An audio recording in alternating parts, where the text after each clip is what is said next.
യാത്രകൾ, സന്ദർശനങ്ങൾ, സൗഹൃദങ്ങൾ ജീവിതത്തിന് അഴകും അർത്ഥവും നൽകുന്നതിൽ ഇവയ്ക്കുള്ള പങ്ക് നിസ്സാരമല്ല.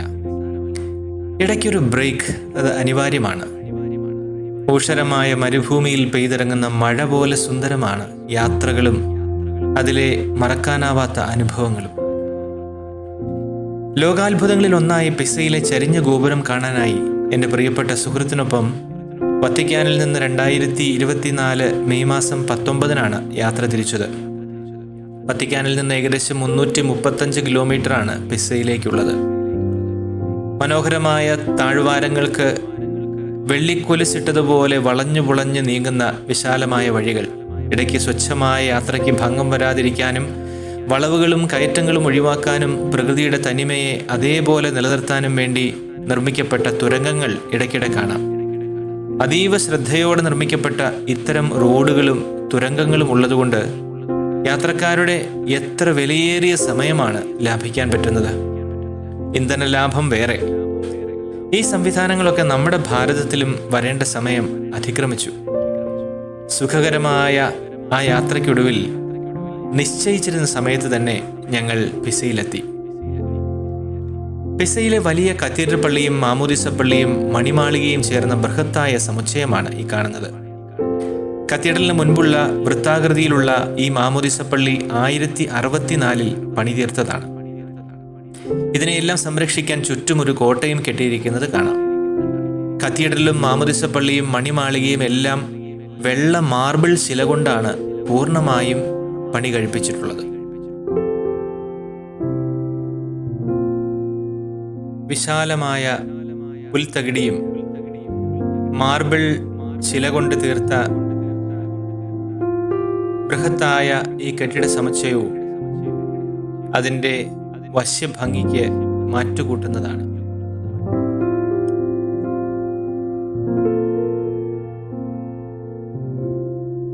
കത്തീഡ്രൽ പള്ളിയുടെ സമീപത്ത് സ്ഥിതി ചെയ്യുന്ന ഈ മഞ്ഞ നിറത്തിലുള്ള കെട്ടിടം ഒരു മ്യൂസിയമാണ്. കഴിഞ്ഞ 900 വർഷത്തെ ചരിത്രം അതിസുന്ദരമായി അതിനുള്ളിൽ അവർ പ്രദർശിപ്പിച്ചിട്ടുണ്ട്.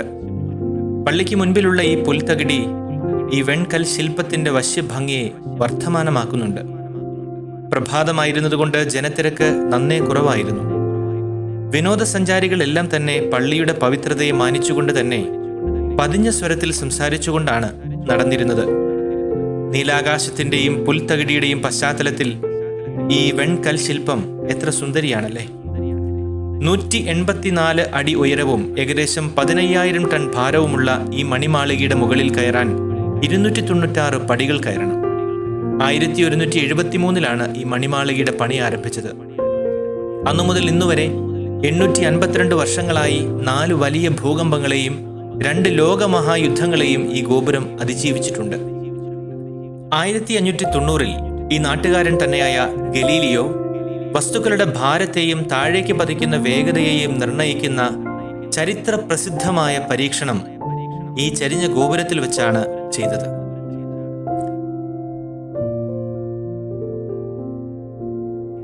പുൽത്തകിടിയൊക്കെ വെട്ടിവെടിപ്പാക്കുന്ന ഒരു റോബോട്ടിനെ കണ്ട് ഞാൻ അതിശയിച്ചു നിന്നുപോയി.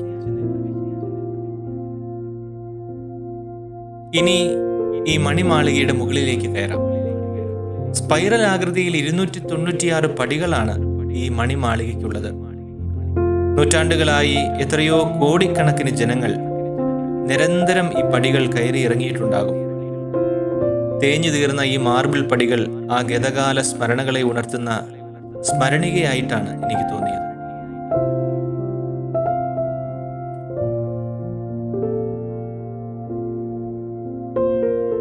പടികൾ കയറി പാതി വഴി എത്തുമ്പോഴുള്ള കാഴ്ചയാണിത്. മണികൾ സ്ഥാപിച്ചിരിക്കുന്ന ഇടത്തേക്ക് ഇടുങ്ങിയ ഒരു സ്പൈറൽ കോണിപ്പടി കയറി വേണം എത്താൻ.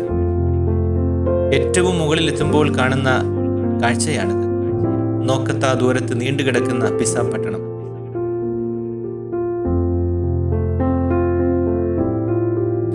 അടുക്കും ചിട്ടയോടും കൂടെ നിർമ്മിക്കപ്പെട്ടിട്ടുള്ള കെട്ടിടങ്ങൾ, പാതകൾ, പൂന്തോട്ടങ്ങൾ.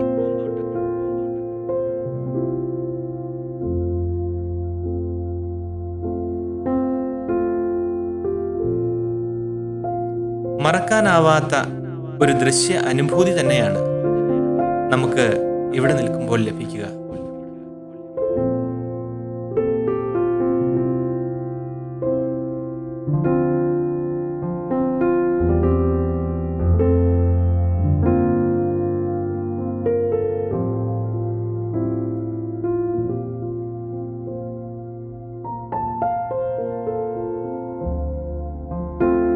സപ്തസ്വരങ്ങൾ പുറപ്പെടുവിക്കുന്ന 7 മണികൾ ഇതിൻ്റെ മുകളിൽ സ്ഥാപിച്ചിട്ടുണ്ട്. ഏറ്റവും വലുതിന് 3600 കിലോയും ഏറ്റവും ചെറുതിന് 600 കിലോയുമാണ് ഭാരം. കെട്ടിടത്തിൻ്റെ സുരക്ഷയെ കരുതി ഇപ്പോൾ ഇത് മുഴക്കാറില്ല. ഇവിടെ കുറേ നേരം കാഴ്ചകൾ കണ്ടിരുന്നിട്ട് ഞങ്ങൾ തിരിച്ച് താഴേക്ക് ഇറങ്ങിപ്പോന്നു. 900 കൊല്ലത്തെ ചരിത്രം ഉറങ്ങുന്ന ഈ മണ്ണിൽ കാലുകുത്താൻ ഭാഗ്യം ലഭിച്ചതിന് ദൈവത്തിന് ഒത്തിരി നന്ദി.